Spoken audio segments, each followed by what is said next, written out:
Sel adalah unit hidup terkecil organisme. Semua sel memiliki 3 hal kesamaan, tidak peduli apa jenis sel mereka. Semua sel memiliki membran sel yang memisahkan dalam sel dari lingkungannya. Sitoplasma yang merupakan cairan seperti jelly, dan DNA yang merupakan materi genetik sel. Ada 2 kategori besar sel. Kategori pertama adalah sel eukariotik. Mereka mempunyai organel yang meliputi inti dan bagian-bagian khusus lainnya. Sel eukariotik adalah sel yang lebih kompleks, seperti yang ditemukan pada tanaman dan hewan. Kategori kedua adalah sel prokariotik. Mereka tidak mempunyai nukleus atau membran organel tertutup.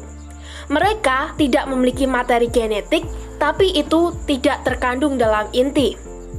Sel prokariotik selalu bersel satu atau organisme uniseluler seperti bakteri. Jadi, apa itu organel? Organel berarti organ kecil. Adalah bagian khusus sel yang memiliki pekerjaan unik untuk dilakukan.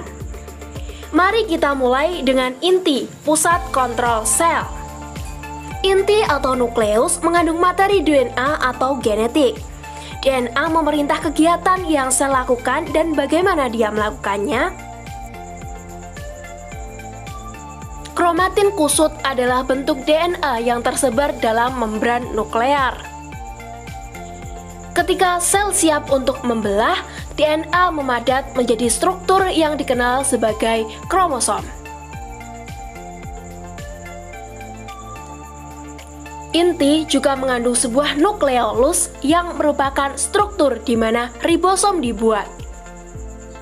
Setelah ribosom meninggalkan inti, mereka memiliki tugas penting, yaitu mensintesis atau membuat protein.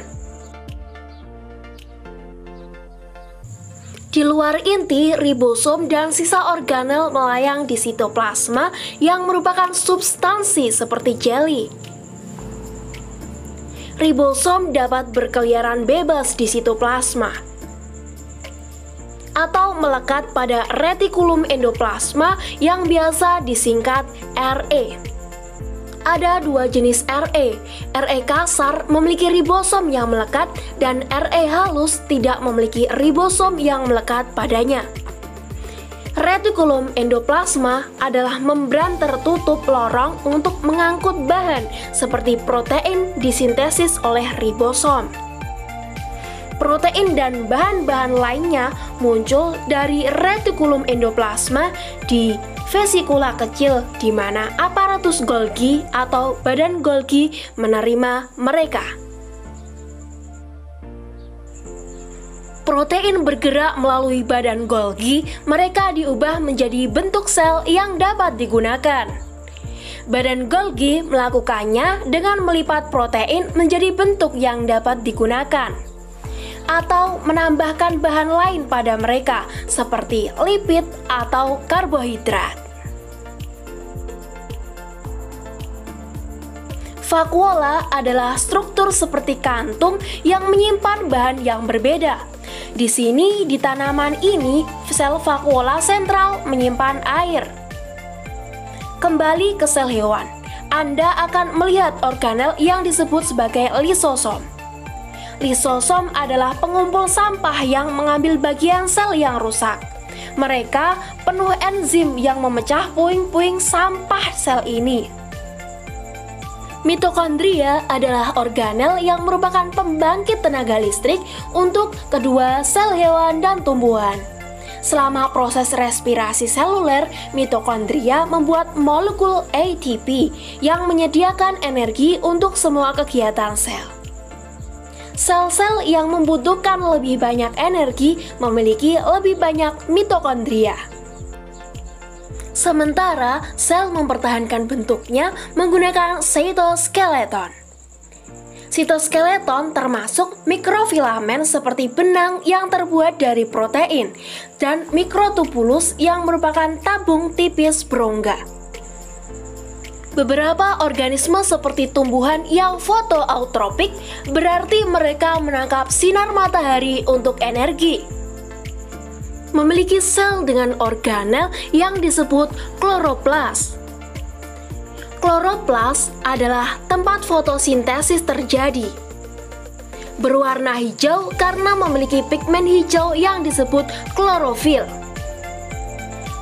Sel tumbuhan juga mempunyai dinding sel di luar membran sel mereka untuk memberi bentuk, dukungan, dan melindungi sel. Sel hewan tidak memiliki dinding sel. Ada banyak lainnya struktur unik yang hanya dimiliki beberapa sel seperti berikut ini.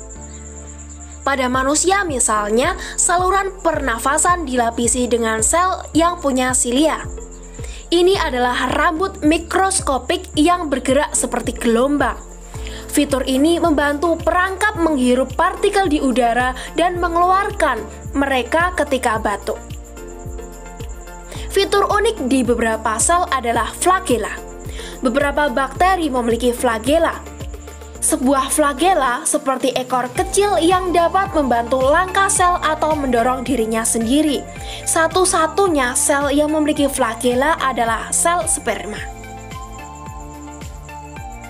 Rangkumannya, ingat, sel eukariotik adalah sel tumbuhan dan hewan dengan nukleus dan organel membran tertutup. Sementara sel prokariotik adalah organisme uniseluler tanpa nukleus dan organel membran tertutup. Semua sel memiliki membran sel, sitoplasma, dan materi genetik. Dan meskipun hanya sel tumbuhan yang memiliki kloroplas, baik tumbuhan atau hewan memiliki mitokondria.